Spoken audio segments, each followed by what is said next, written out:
Well, a very good afternoon to you, and you are right on time for this Senate afternoon sitting. This is the afternoon proceeding that is on the impeachment hearing for the Meru governor, and this is a live broadcast that is brought to you by the Parliamentary Broadcasting Unit in partnership with the Kenya Broadcasting Corporation. Well, the senators this afternoon will be continuing with the impeachment hearing of the Meru governor in a motion on the proposed removal from office by impeachment of Honorable Kawira Mwangaza, the governor of Meru County. And this is a motion of impeachment following a resolution by the County Assembly of Meru to have the governor removed from office by way of impeachment, of course, accusing her of 7 issues that this morning, this particular impeachment hearing began this morning, Tuesday, at around 11, when the charges that the County Assembly, or rather the MCAs from Meru County, are leveling against the governor.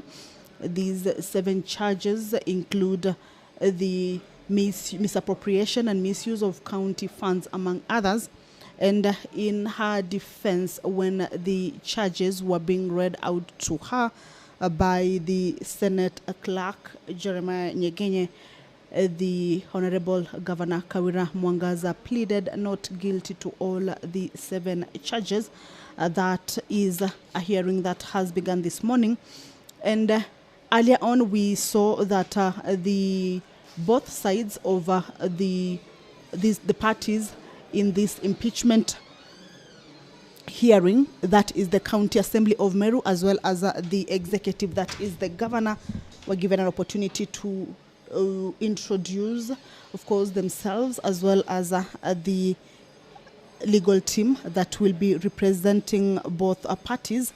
And in this case, we saw the governor, or the executive, being represented by a host of lawyers, as well as the County Assembly party also has its list of a legal team that is representing this particular side. The County Assembly, when its lead counsel, that is Dr. Muthomi Thiankolu, took or rather was doing the introduction, also introduced a number of witnesses that they say will be taking the stand to give their statements on what they witnessed or what they know about the ongoing case facing the governor and the accusations that have been leveled against her. The legal team from the County Assembly include the lead counsel, Dr. Muthomi Thiankolu, Muvengei Jacob Ngwele, Mariah Domiciano Mari, Mawira Boniface Mwereru, Mutua Faith Mwirigi Eric, Wanyenji Dennis, as well as Kenson Mutethia, who is a legal assistant to this particular legal team. We also have a legal team from the governor's side that is led by Elisha Ongoya, who is the lead counsel in this particular legal team that is representing the governor or the executive of county of Meru. Elisha Mutuma, Duncan Okubasu, Robert Mutembei, Brida Kimathi, Batista Murigi, Anthony Mwendwa, Collins Mwendwa, as well as Brian Lee Maingi, who is the assistant to the legal team from the governor's side. Earlier on, the charges were read out to the governor, where she pleaded not guilty to all the 7 charges. There was some opening statements on behalf of the County Assembly. Of course, these were done by the lead counsels from both parties with the help of the advocates, of course, within the teams in both parties. And around also the county government, or rather the executive of Meru County, also got an opportunity to make opening statements with regards to this matter. What we're expecting this afternoon is that the County Assembly of Meru will be tabling evidence before the Senate.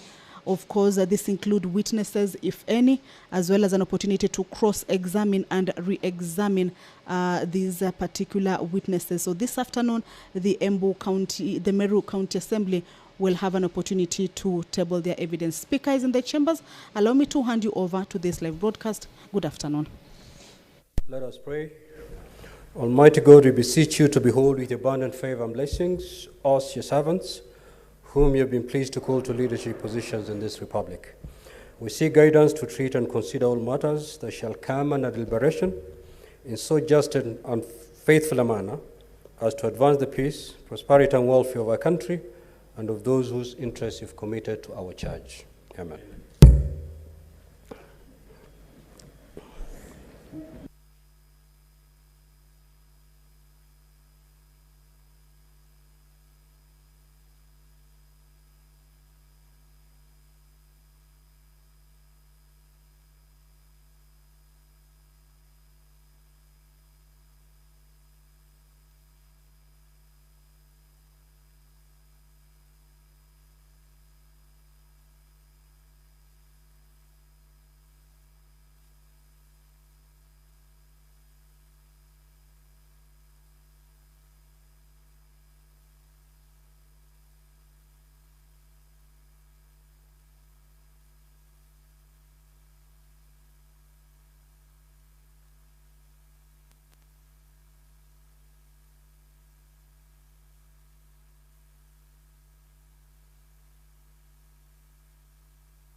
Clerk, do we have quorum?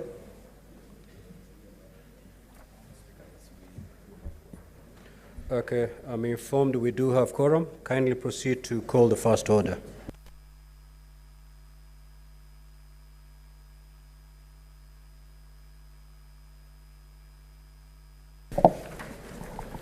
Order number 1, communication from the chair.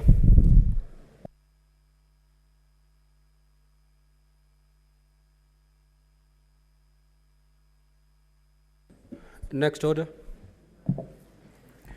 Order number 2, hearing and the determination of the proposed removal from office by impeachment of Honorable Kawira Mwangaza, the Governor of Meru County. Clerk, can you confirm that we have both parties in the House? And if they're not in, kindly usher them in so that we can start the hearing.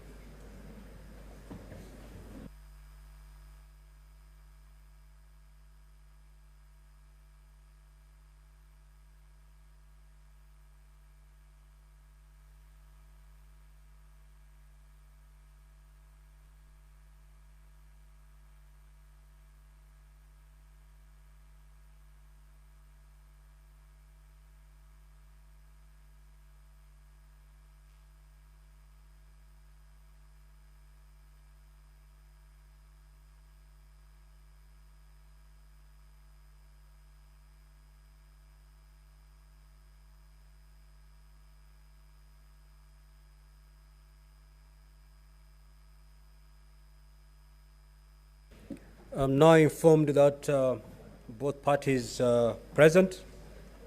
Now, before we begin the hearings this afternoon, this is to the parties. You note that the hearing program is pretty packed, and therefore we need to keep time. The time as in coming into the chamber, and time if you're allocated time within which to do an activity, then please restrict yourself to that particular amount of minutes that you've been given to undertake that particular activity. Now, if you look at the hearing program for the afternoon, we're now supposed to hear the evidence by the county assembly.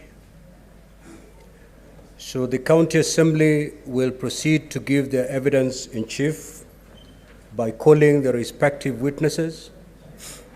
Those witnesses will be cross-examined by the governor's team. Thereafter, if need be, they will be re-examined. After that is done, the senators will have an opportunity to seek clarifications from the witness before that witness is stood down. We will proceed in that manner. County Assembly, it is now your turn to proceed.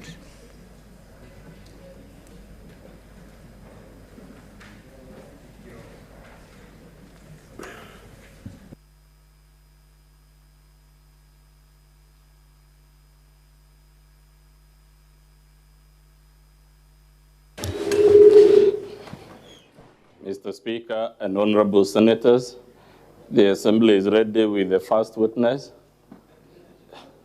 His name is Arimi Paul Mwaki. He will be examined by my learned friend, Mr. Mari Maranya.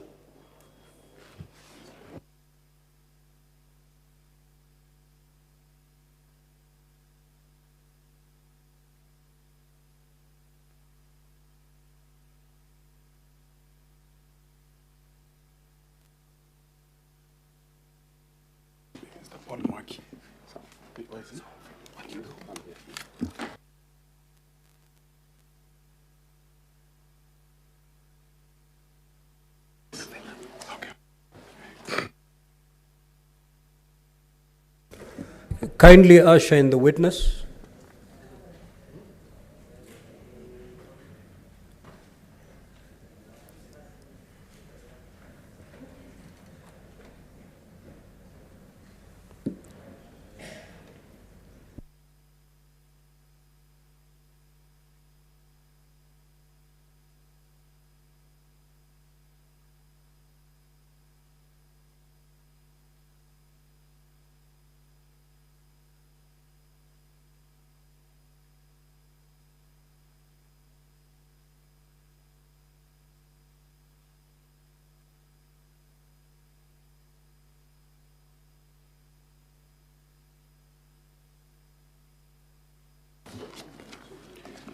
Thank you, Honorable Speaker. Being mindful of time, may I allow me to start? Kindly, Mr. Witness, please introduce yourself for record Clerk, purposes. let the witness take an oath first. Sorry.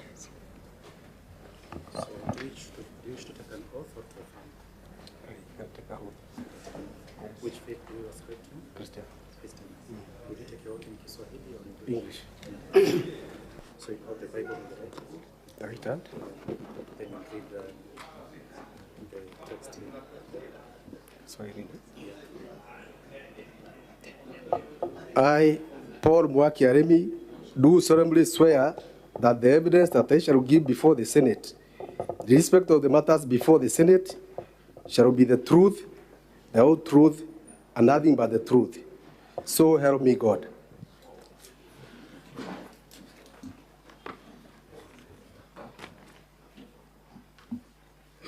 Thank you, Honorable Speaker. Mr. Witness, kindly introduce yourself for purposes of record. Mr. Speaker, distinguished senators, my name is Paul Mwaki Aremi. Pero, did you record a statement in respect to the matter before the Senate today? Yes, I did. Where is that copy of your statement found? Mr. Speaker, For the Volume 1, page 48, page 51 of Volume 1. That is page 48 of volume 1. Volume 1. Volume 1, honestly.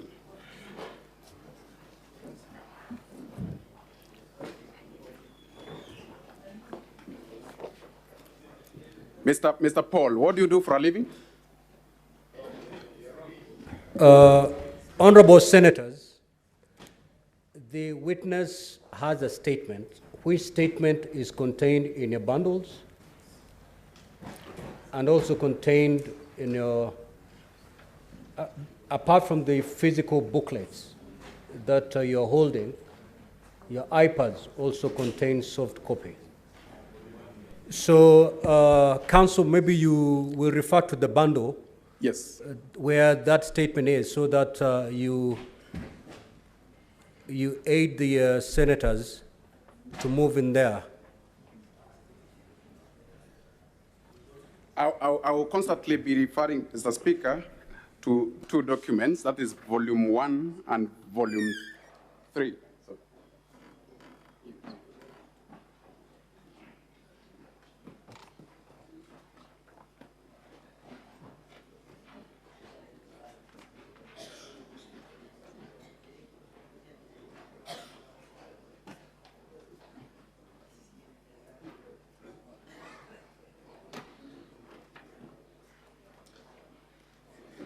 So, Honorable Speaker, I will constantly be referring to Volume 1, the Green booklet. I will also be making constant reference to Volume 2, the big Volume 2 is written at the top of Volume 2. Sorry, at the bottom. So, Mr. Paul, you indicated that your statement is filed on which page? Volume 1, page 48 to page 51. Page 48 of Volume 1. Honorable Speaker, I believe everybody, we are now together. Thank you. What do you do for a living? Currently, I'm the CEO, Meru County Alcoholic Drinks Control Board. For how long have you served as the CEO of the Liquor Board? I started serving as CEO of Meru County Alcoholic Drinks Control Board from January 2018 until now. I'm supposed to be serving until now. Very well. Who is your employer? Whom do you report to on a daily basis in your operation? My employer is the board. Your employer is the board. Please explain to this Honorable House what happened on the 6th of September 2022 in respect to your employment. Respect to my employment, Mr. Speaker, on 6th of September, I was called together with my colleagues in heading other corporations, and we were served with a compulsory leave letter. Compulsory, you are saying you were served. That indicates you and who? Myself and my colleagues who are heading the other corporations. Yourself and your colleagues who ends the corporations? Yes. Is it the entire corporations in the Meru County or that particular a few corporations? On the 6th, how many were you? we were 3. Those who received our letters were 3 on the 6th of September. And yourself, that makes it 4. There was a previous one which was issued on the 29th of August to my colleague, Dr. Ntoiti, who was heading Meru Revenue Board. You said the date again, 29th of? 29th of August. When was the governor of Meru, when did the governor of Meru take, when was she sworn in office? The governor was sworn on 25th of August. 25th of August? Yes. When was her first day in the office? I'm not certain the exact certain day that she was in office. Yes. But my colleague, Dr. Ntoiti, was served barely a weekend after the governor was inaugurated. You said barely a weekend after the governor was sworn in? Yes.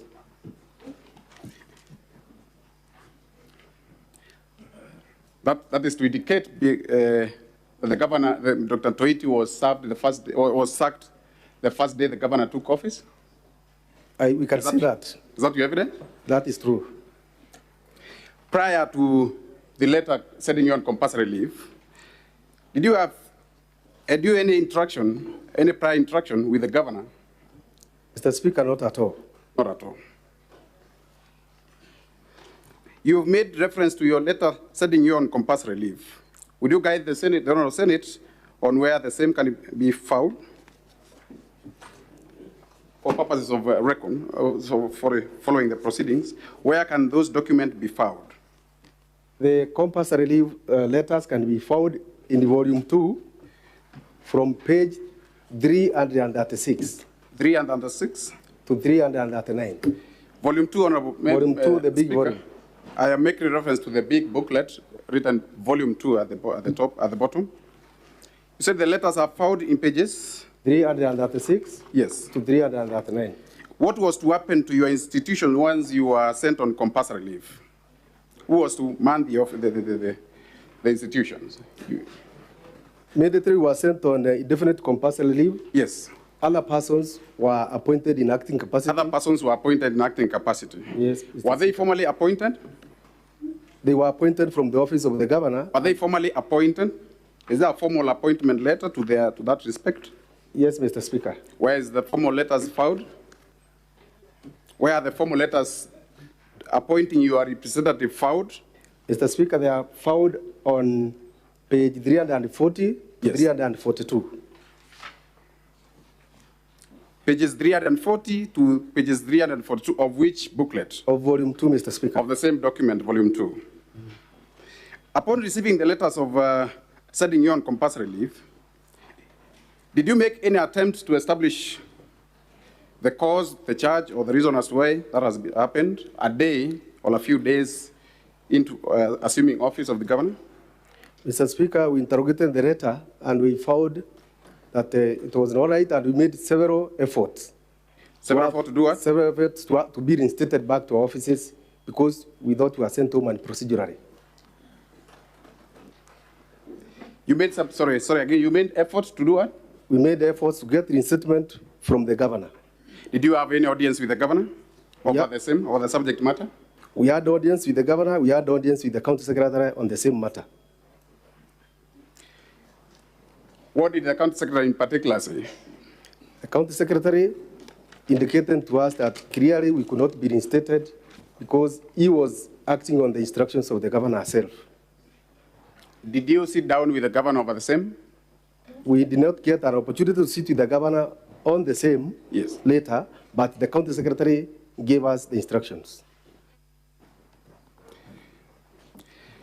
After you are unable to meet the governor personally, and the county secretary indicated that he had instructions from the governor not to allow you back, what did you do?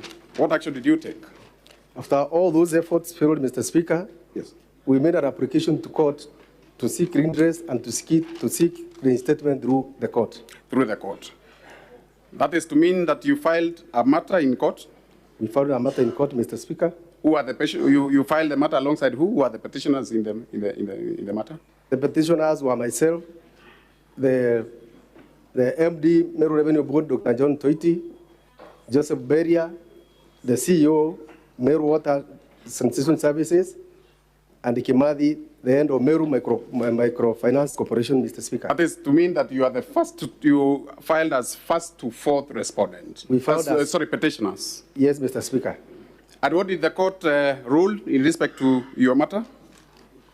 The court issued a stay or conservatory orders reinstating us back to office, Mr. Speaker. The court ruled that you be reinstated back to the office. What else did the court rule? The court also further ruled that those who are in acting capacity in our place be removed from office or be issued with letters cancelling their appointment on acting capacity, Mr. Speaker. Therefore, it's your evidence that the court ruled that you be returned back to work and letters of appointment of your predecessor be revoked. Is that so?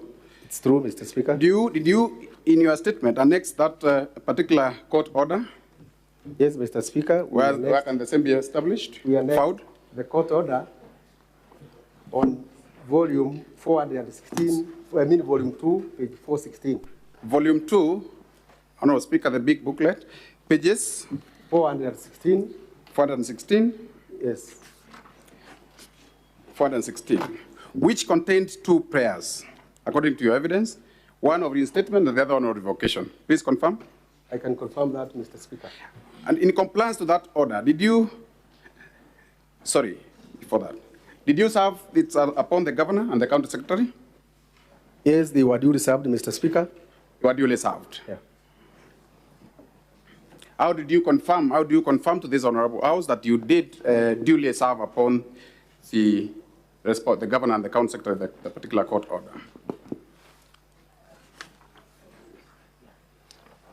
through a notice of service. You served. Yes.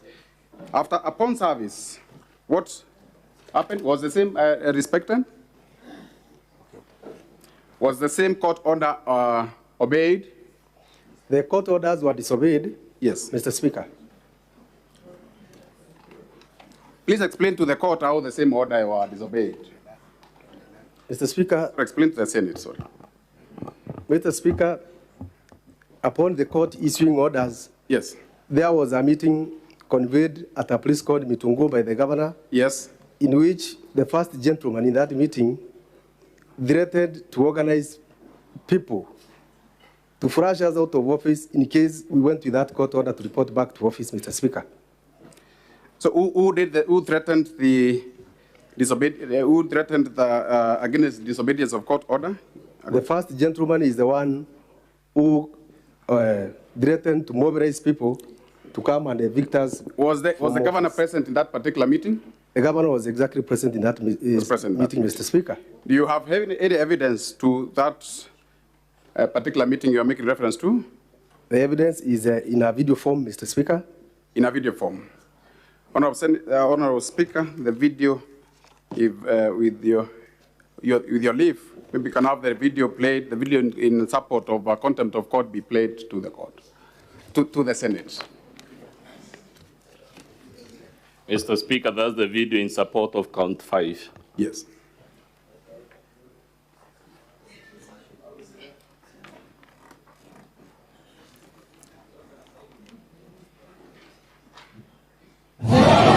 Hata koti ikisema urundi kwa ile ofisi, mtoiti sisi tunashikana na hawa maasra, tunakutoa pale.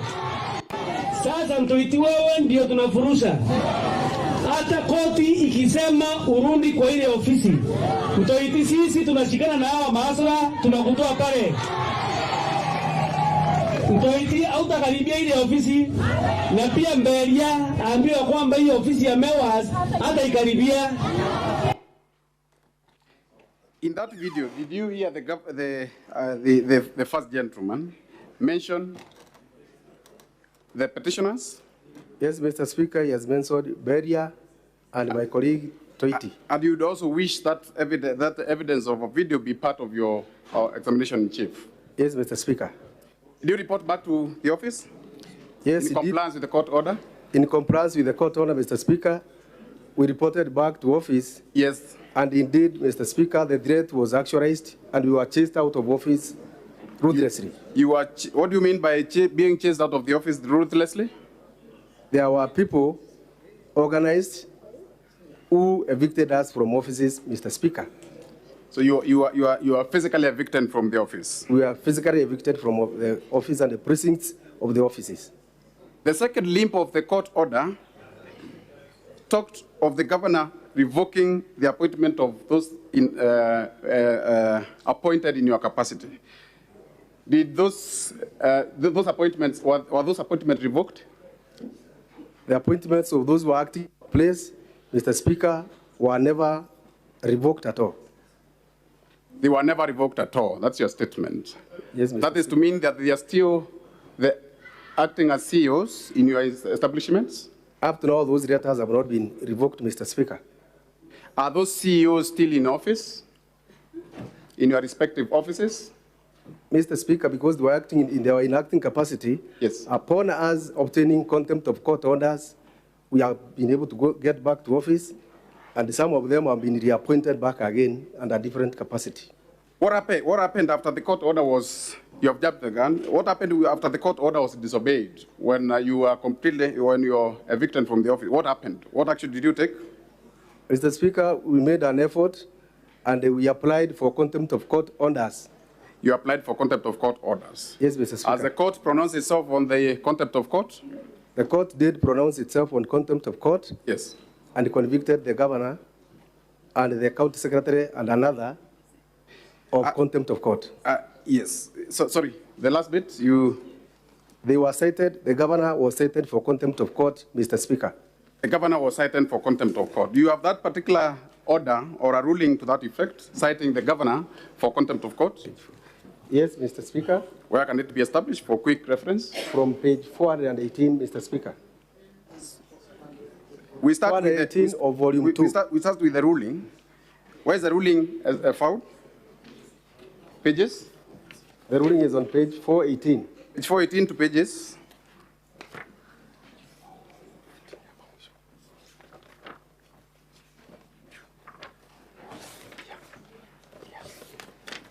Of which volume? Of volume 2? Of volume 2. Pages 418 to pages? Pages, the ruling is found on page 418 to page 439. Page 439. And the order, and the particular order citing governor for contempt is established, is found on pages? It's found on page 440. Pages 440. And 441. Of which, again, on which volume? Volume 2. On volume 2.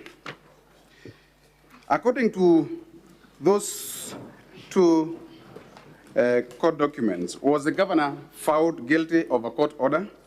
Yes, he did. The governor was found guilty for contempt of court. Was she punished accordingly? The court scheduled a date for punishment. Yes.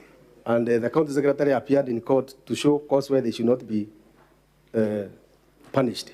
The county secretary, on behalf, appeared to demonstrate why they should not be punished. Did she appear?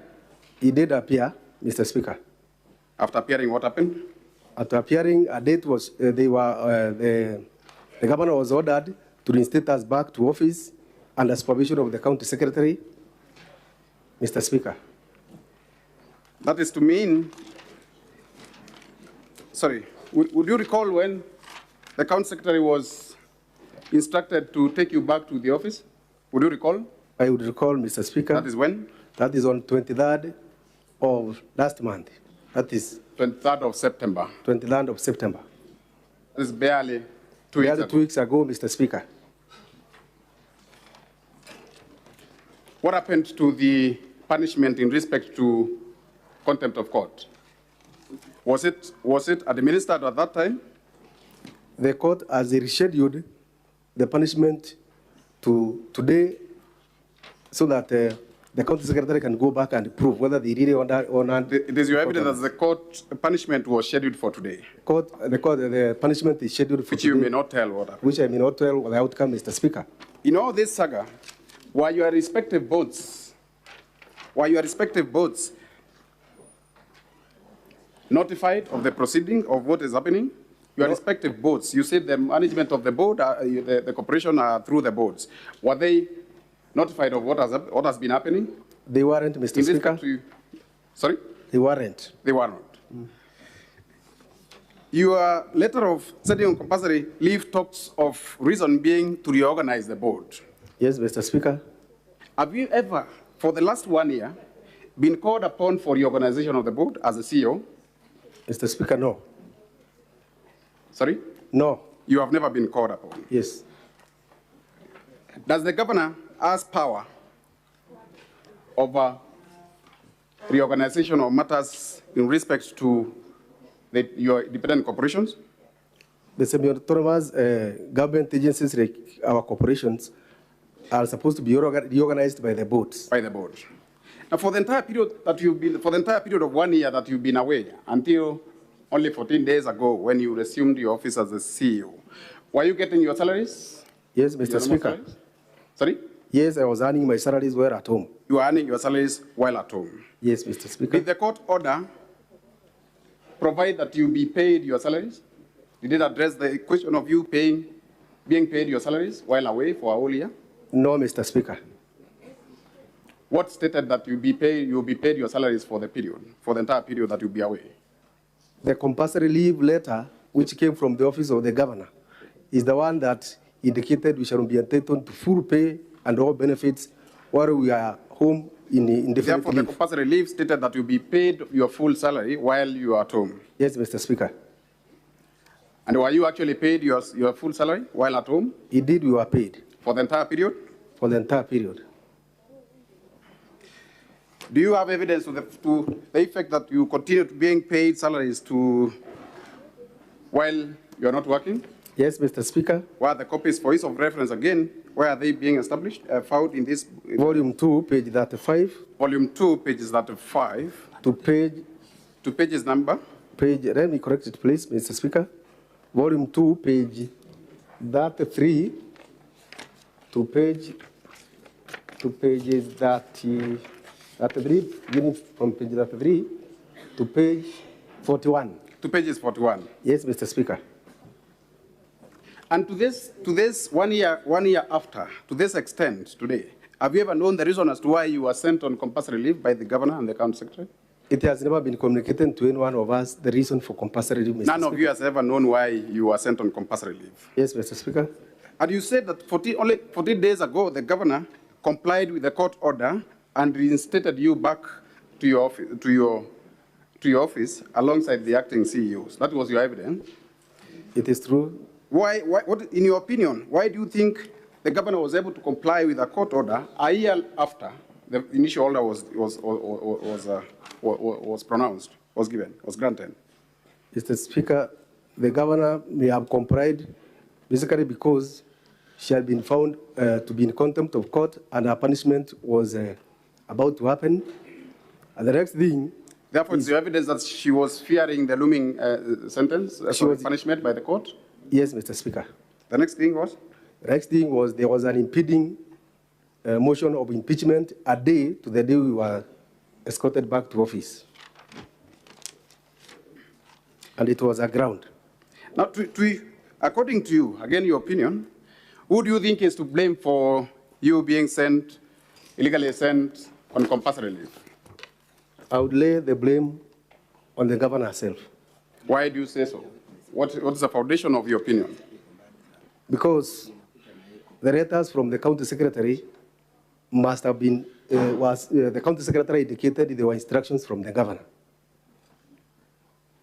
Indicated that those were he is acting on the instructions of the governor? Yes, Mr. Speaker.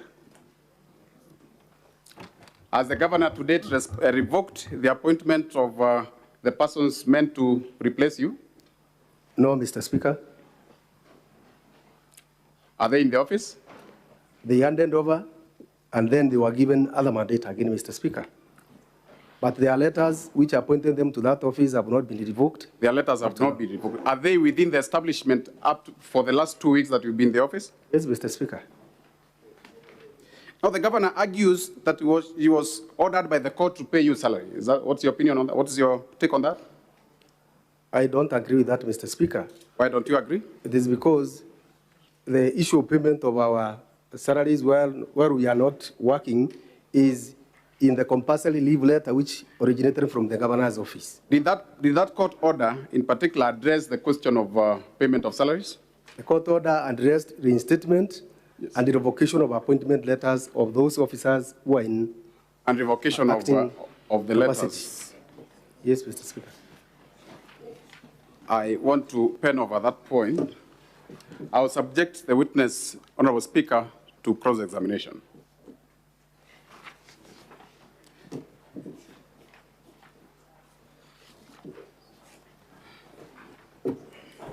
Counsel for the governor.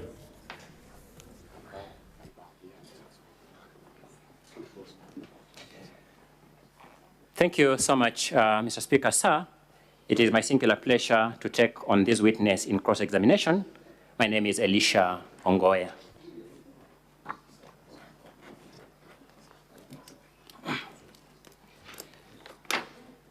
Allow me to start from where the witness has ended.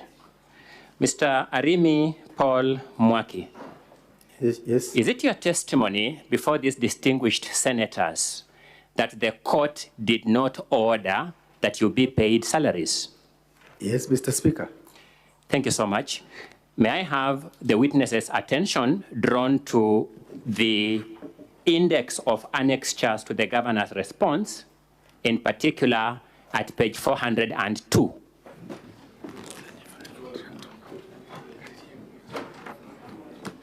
Counsel, refer to those bundles in terms of volumes for ease of reference. Huh?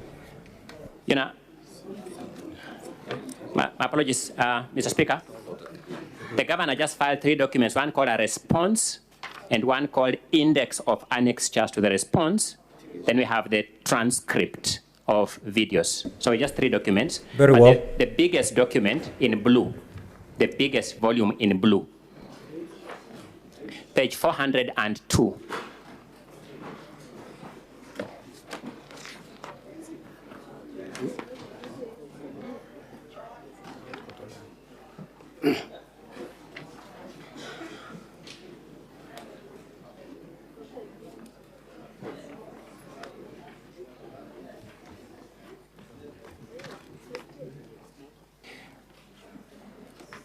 Mr.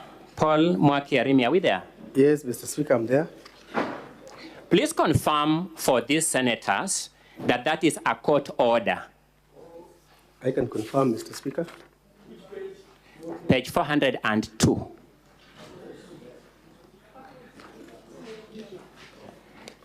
The biggest blue volume, yes, at page 402. Thank you. Please confirm to these honorable senators what you are seeing there is a court order. I'm seeing a court order, Mr. Speaker. The second petitioner, or the second applicant stroke claimant in that order is Paul Mwaki Arimi. True or not true? True, Mr. Speaker.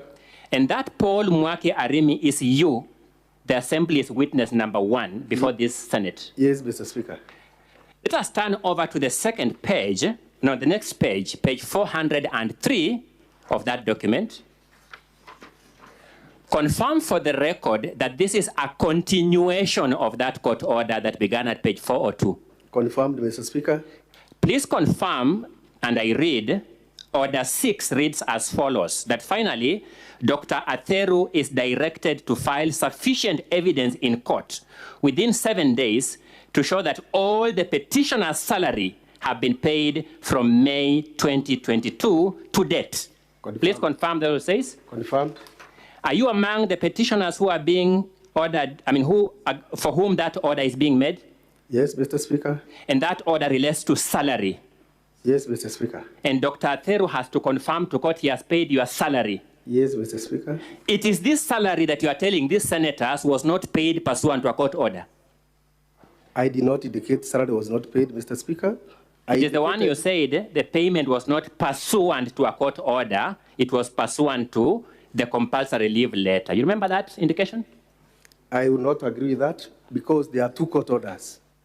The court order. Didn't talk about how many court orders. I've just said I am looking at a court order referring to a salary. Yes. Are we communicating? Yes, I agree. But you have also told these distinguished senators that your salary was not paid pursuant to a court order. It was paid pursuant to the letter sending you on compulsory leave. Do you remember saying that? I don't remember saying that. You don't remember? I'm happy with that. The record will bear me out. The record. Excuse me, Mr. Speaker. My apologies. I've finished my question. Excuse me, Mr. Speaker. I have finished my question. I'm going to the next. Kindly serve my time. We have only 4 hours. Finish with your case. Okay.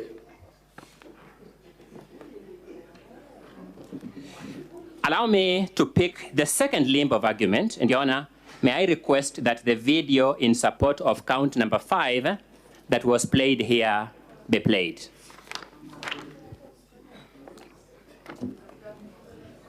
Sasa mtoiti wewe ndio tunafurusha. Hata koti ikisema urudi kwa ile ofisi. Mtoiti sisi tunashikana na hawa maasra tunakutoa pale. Mtoiti hautakaribia ile ofisi na pia mbele. Sorry, I wanted the clip to remain visible so that the witness can identify something in the clip. Okay, my apologies. Pause the video.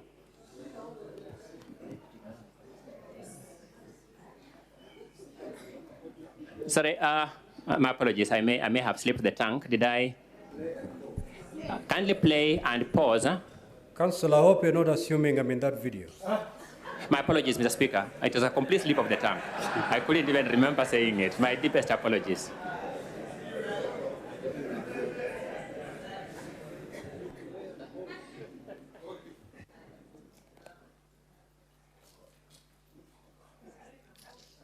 Sadly, Mr. Speaker, I don't even know who is playing, so I can't even look at whoever is playing. I'm just seeing the screen. May I have the video replayed? Sasa mtoiti wewe ndio tunafurusha. Thank you. Mr. Witness, who is that person standing behind the person speaking? Mr. Speaker, that is the face of the Deputy Governor, County Government of Meru. That is the Deputy Governor, County Government of Meru, behind the person speaking. True or not true? True. This video was played, and I may urge it to be replayed. Have you seen the governor in that video? Sasa mtoiti wewe ndio tunafurusha. Hata koti ikisema urudi kwa ile ofisi. Mtoiti sisi tunashikana na hawa maasala tunakutoa pale.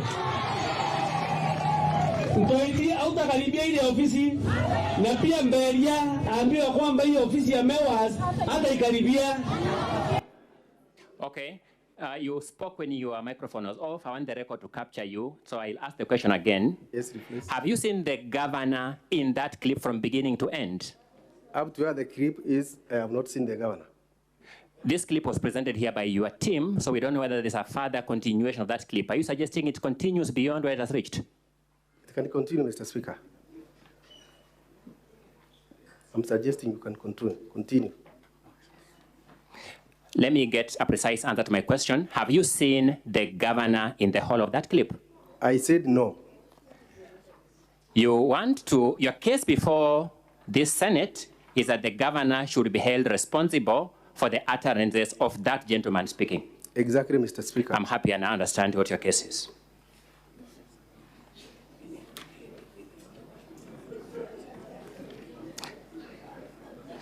I want you to look at your volume 1, the Assembly's documents, volume 1, at page 7. Yes, I'm there. Confirm for the record that it says, page 7, volume 1.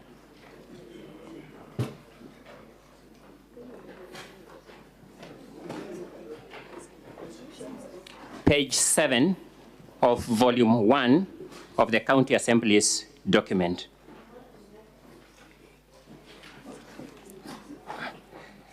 That page 7 starts with a paragraph numbered C. Yes, I can see it. Thank you. The grievance in that paragraph is paying full salary and benefits for more than a year to Dr. Ntoiti, Paul Mwaki, Kenneth Kimathi Mbae. My question to you is this the same salary we have seen in the order of court at page 403 of the governor's document? It's the same salary? It's the same salary, thank you. Are you complaining for having been paid this salary? Yes, I'm complaining, Mr. Speaker. For having been paid this salary? For having been paid the salary without offering the services to the taxpayers from Meru.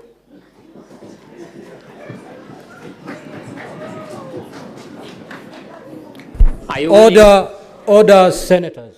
Order, senators. I order, honorable senators. Sergeant at Arms, kindly go up there and tell the members of public the only thing we need from them are their ears and their eyes, nothing more.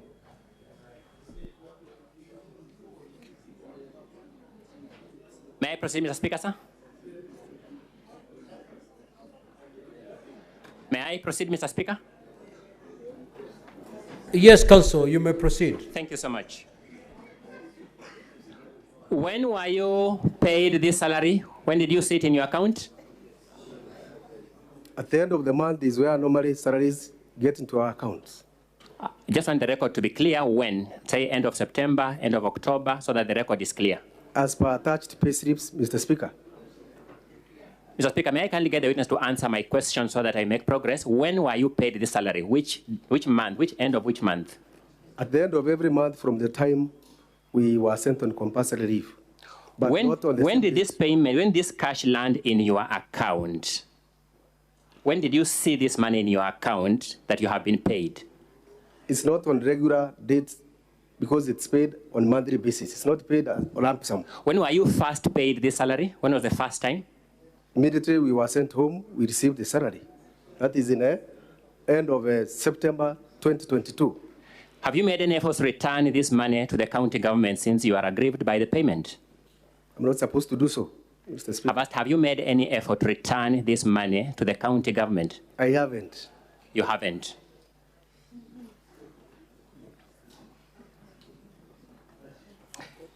Let me clarify something for this information, for the record of this senator. It is true that Mr. Maranya, advocate appearing before you here today, is your advocate in that court case. True or not true? True, Mr. Speaker. Thank you. That matter came up in court today. True or not true? I'm not sure, Mr. Speaker, but it was supposed to come up today for... That matter was supposed to come up today in court at Meru. But I'm not sure whether it came up or not. I'm asking, it was supposed to come up today. It was. At the Employment and Labor Relations Court in Meru. True or not true? True. Has your advocate briefed you on whether or not, as a matter of fact, it came up? No, Mr. Speaker. Very well. We can live with that.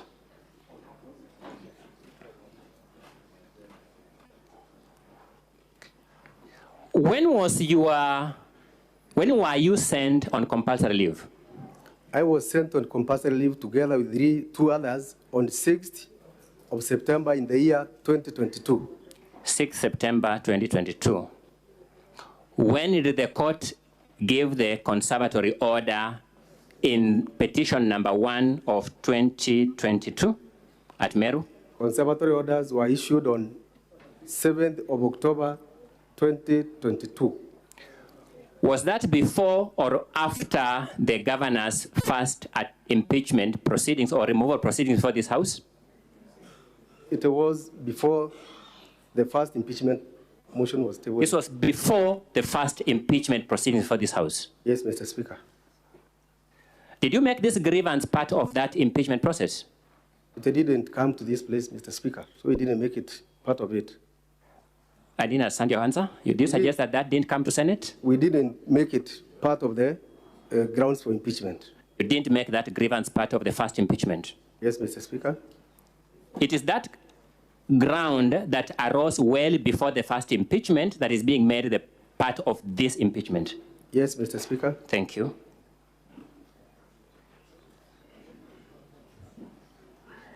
Allow me to briefly take you to page 336 to 339 of volume 2 of the County Assembly's documents. Pages 336 to 339.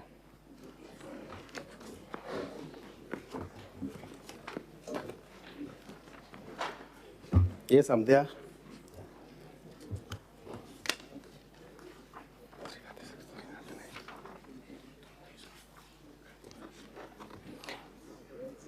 Is that letter authored by the governor? The letter is authored by the... No, just answer my question. Is it authored by the governor? No. Is it copied to the governor? No.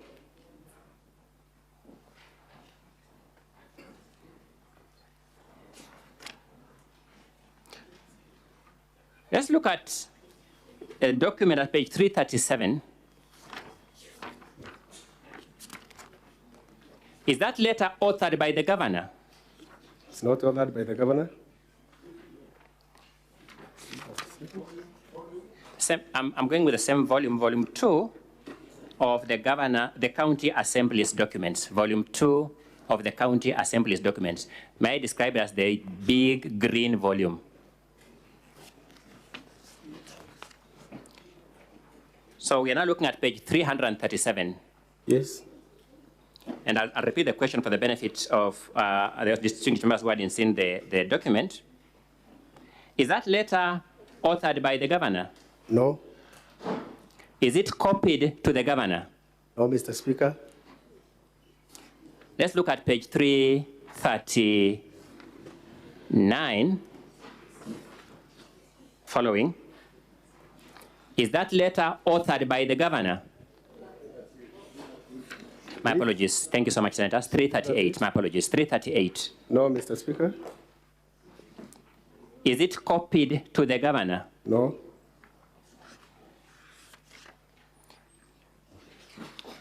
You have said, correct me if I got you wrong, that the author of this letter said that he was acting on the instructions of the governor. Did I get you right? You got me right.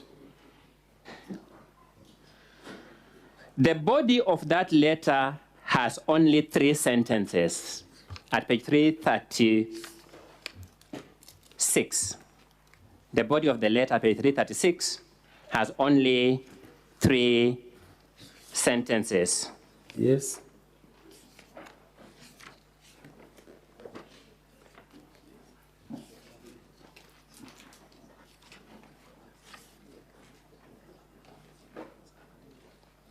Which of the 3 sentences, you can use first, second, or third, which of the 3 sentences says that the author says he was acting on the instructions of the governor? None. None.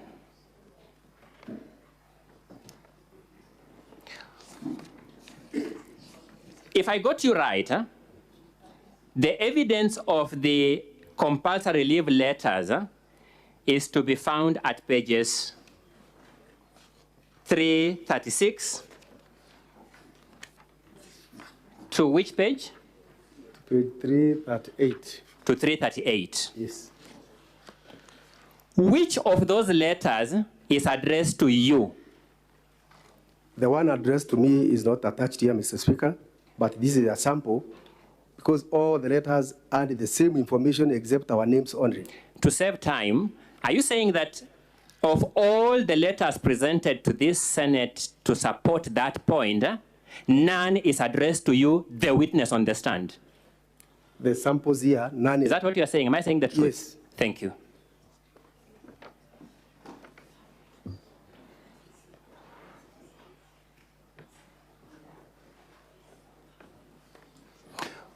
When you are employed in the county government of Meru,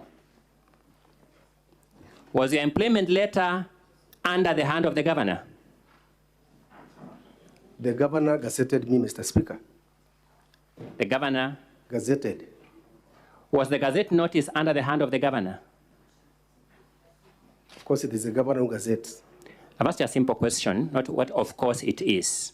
I'm asking what in fact it was. Are we communicating? Yes. Was the gazette notice under the hand of the governor? I just know there was a gazette notice. I don't know who said. Mr. Speaker, my question is not ambiguous. I would rather the witness is ordered to answer my question. Yes, it is the governor. Have you presented that gazette notice anywhere in the documents you have given this Senate? No, Mr. Speaker.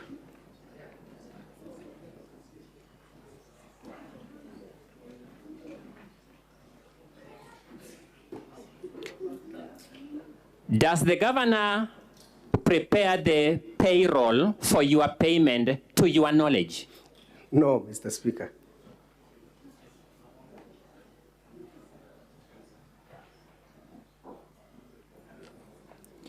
Let me just get this right. It is that person who is not responsible for your name on the payroll. It is that person who didn't author these letters at page 336 to 338.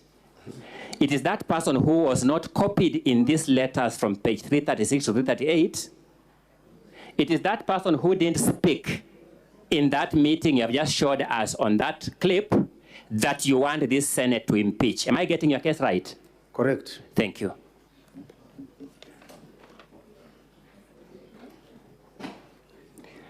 Allow me to refer you to yet another document,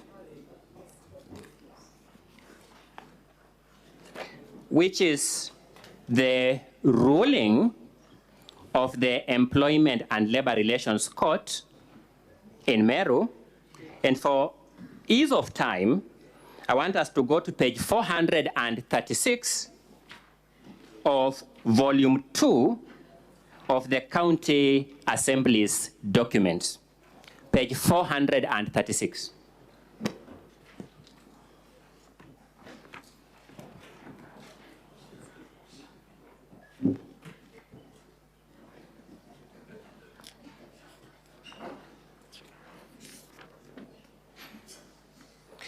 Please confirm My apologies. A moment. Yes, I'm on page 436. Just for the record, I want you to confirm that that is a part of the ruling of the Employment and Labor Relations Court at Meru. I confirm.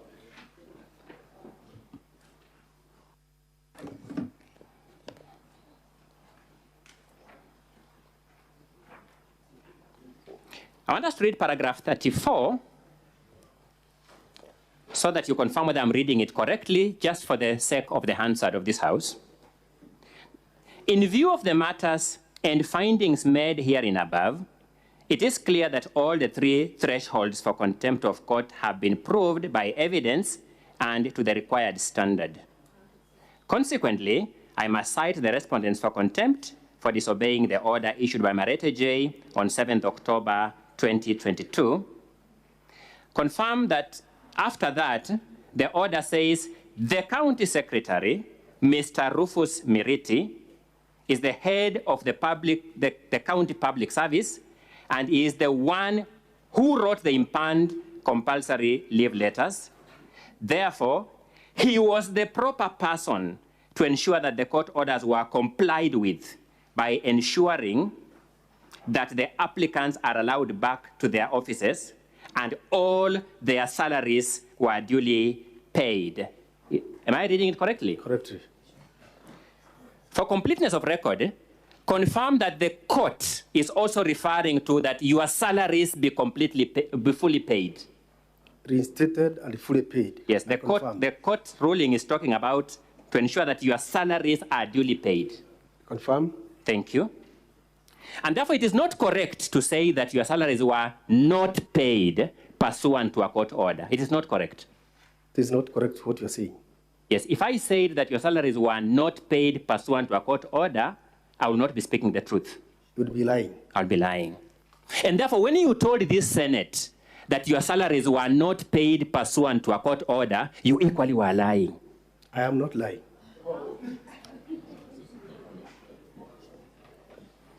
The court order at paragraph 34, the court ruling at paragraph 34 identifies by name and office the person who was responsible or the proper person to ensure that those court orders were complied with. Does it?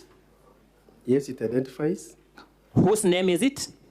The name is the person and the office, County Secretary Rufus. Now I want you to give me the name. Rufus Miriti. Rufus Miriti. The office is? County Secretary. County Secretary. That person is not facing impeachment before this Senate, is he? Exactly. Is that person facing impeachment in the Senate? No.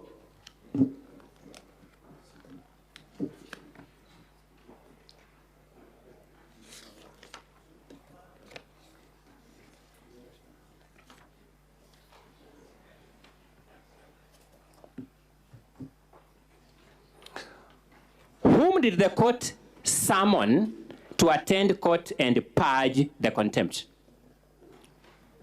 The court invited the County Secretary. By name?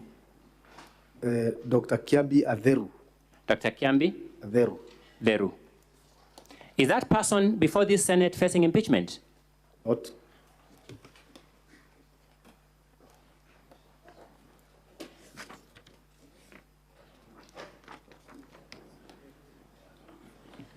Let's go to page 438 of volume 2 of the County Assembly's documents. Page 438 in particular, paragraph 37B. I'm there. Is that the paragraph summoning Rufus Miriti or his successor in title? Yes. That title would be the title of County Secretary. True or not true? True. Is any of those people, either Rufus Miriti or his successor, before this Senate for impeachment? No.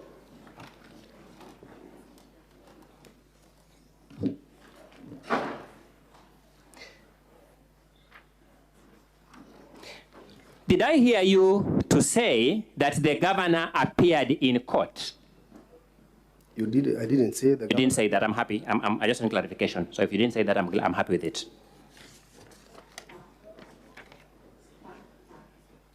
Did I hear you to say that you got audience with the governor over your compulsory leave matter? Yes, through the county secretary, I said. You got audience with the governor? Through the county secretary. I want to get this right. The county has an officer called county governor. Yes. True or not true? Yes, we did. The county has another officer called county secretary. True or not true? Yes, Mr. Speaker. I'm asking the first officer, county governor. Did I hear you to say you got audience with that person? We sought audience through the county secretary. Did you get it? We didn't get You didn't get audience it. of the governor directly. So you never spoke to the governor over this matter directly? Instead, we spoke to the county secretary. So you never spoke directly to the county governor over this matter? Yes.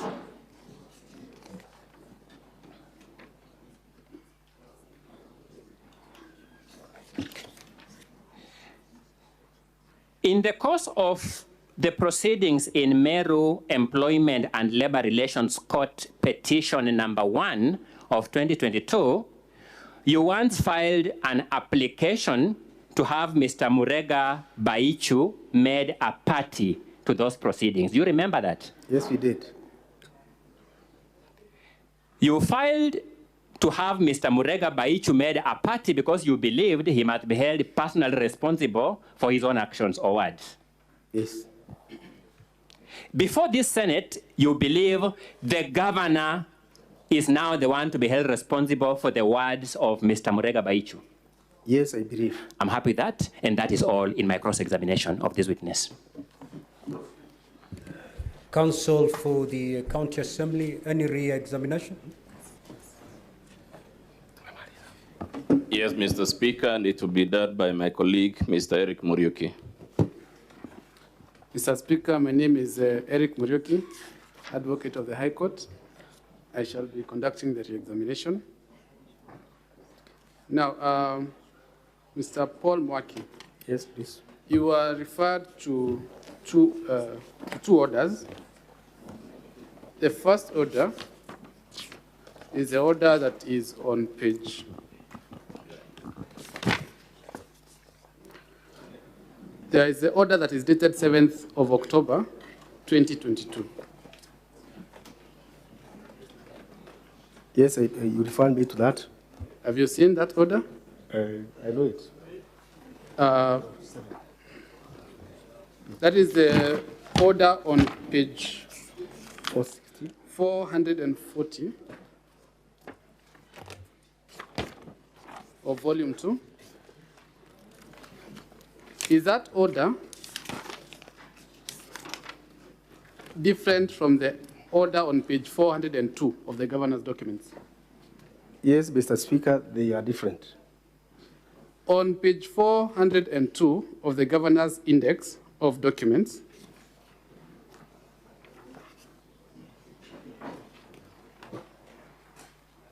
yes. I want you to tell me, at the top of that order, where does the story of payment of salaries come in? It comes on item number 1. What is the heading of where that is explained? That it says that all the salaries have been paid. No, what is the title? The title is in open court via Teams on the 19th of October 2023 before the Honorable Justice Onesimus N. Macau. Confirm that the issue of salary is brought in as an explanation, or rather as a way of mitigation, for the respondents to avoid being punished for contempt of court. I do confirm.